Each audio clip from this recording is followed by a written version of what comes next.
What stands out to you about that Florida team this year? Well, I think they play extreme. You know, they're very well coached. They have some instinctive rebounders that are relentless on the board, and that's probably they're one of the top rebounding teams in the country. That seems to be a strength of theirs, and seems to be an area in our game that we got to improve on. And but I thought they execute very well. They're a strong defensive team.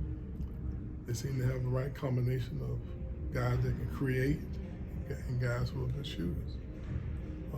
This is probably one of the bigger Florida teams that we played against. They seem to have, you know, when they started with 2-6-10s, 1-6-10, 1-6-11 guys.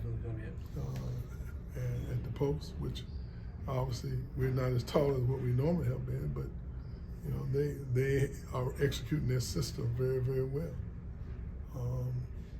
And it's been an outstanding rivalry, I think, over the years, and I expect it to be another one of those types of games. Is it hard to know how you guys are going to handle going on the road for the first time with so many, you know, some new faces? You know, I've never been one to worry about whether you're home on the road. We try to let our guys know the course 94 by 50 and the goals are 10 feet. Nobody's going to run out of the stands and block a shot or get a steal. However, from a coaching standpoint, it's easy to say it, but when you have a combination of basically inexperienced players and first-year players, sometimes it's a little more challenging for those guys going on the road. And we've had our moments when we've gone on the road and some of the guys didn't adjust to it mentally and emotionally. But I got a hunch that, you know, we got a few guys who have played a little bit, and we don't have that many freshmen. You know, we have some first-year players, but not as many freshmen. So this will be a good opportunity for us to be put in a situation where we have to learn to grow up and compete in a hostile environment. You spoke on the height disadvantage. I know you guys like to get back on defense from offense, but how do you kind of try to balance it to get guys to attack the boards while also not giving something up defensively? Well, we normally don't change very much. Our system normally works. We just have to get guys instinctively and consistently going to the offensive boards, but also because they push the ball, we got to get back on defense. But we play against a lot of people in the ACC that have similar philosophies. A team that gets out and runs, tries to score in transition, or score early in the offense, and then once they get in the half court, they do a good job of moving and executing the ball. So we got to go to the offensive boards when we're on offense, and we got to block out when we're on defense. That's simple. That's something you have to do all the time, so it should not be anything different than what we normally concentrate on. What does this rivalry mean to you and to the school? Well, obviously, you know, from a rivalry standpoint, school, alumni, fans, you know, they really, really get into it. From our standpoint, I try not to allow ourselves to get too hyped up for one opponent more than another, because I think you have ups and downs and highs and lows. We want to be emotionally ready for every game. Quite naturally, it's hard to do when you're dealing with an in-state rival like Florida. And those games mean an awful lot to our fans and for our alumni, and we're treated as such. And then just playing the back-to-back, the women's game and the men's game, what are your thoughts on that? Like, you know, just have that environment in one area. Well, I just found out that the women were playing a couple of days ago. I didn't even know that was part of the deal, to be honest with you. But I'm sure it adds a lot of atmosphere to their campus, having both Florida State teams there at the same time. But for us, you know, we got to go out and compete, you know, under whatever circumstances that we're facing.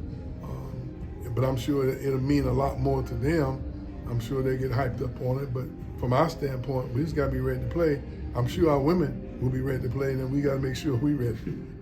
With Josh and Jameer having so much experience in college basketball before, are they learning, even though they're new players, are they is the learning speed maybe faster once you start playing games? Well, I think that the biggest adjustment, even experienced players like them, is just adjusted to their teammates, a new system, a new style of play, and they become accustomed to playing in other systems, and now all of a sudden you got to learn all the different angles and what your different teammates can do, and you got to play, not only be aggressive and try to be productive yourself, but you also have to learn to try to create for your teammates and understand how to play with different players. And that's an ongoing challenge for us with this particular team because we have a lot of our new guys we're depending on. Hopefully we'll have Gainey at some point. Hopefully we're still hopeful that we'll get Primo back.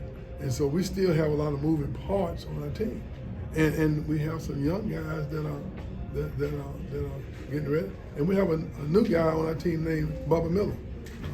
He's not the same guy that he was last year, so he's a new player. He's back there laughing at you. You mentioned after the game Jalen had a checkup. How did that go? Jalen? Yeah, Gainey. You said that he was. Oh, no, going I haven't to talked to anybody about that yet. But I'm sure he's not full go, but I think he's making progress. I'm hopeful that they'll let him be a little bit more active now with the progress that he's made, and that's a good sign. Can the depth component of this roster help from a rebounding standpoint? Because you're just going to have to throw maybe a lot more bodies out there to fight them on the boards? We hope so. We really do. And the biggest challenge that I see with this team is that we still trying to get in sync. Still trying to learn how hard you can go for how long, adjusting to the right way to utilize what appears to be a lot more depth than what we've had in the last year or so. Also, just trying to blend our skills in with our system. It's not as easy as one would think. When you're not only learning the system, but you learn to play with new teammates, and it's going to take several more games for us to kind of get in sync that way. We're making progress, but we're not quite there yet.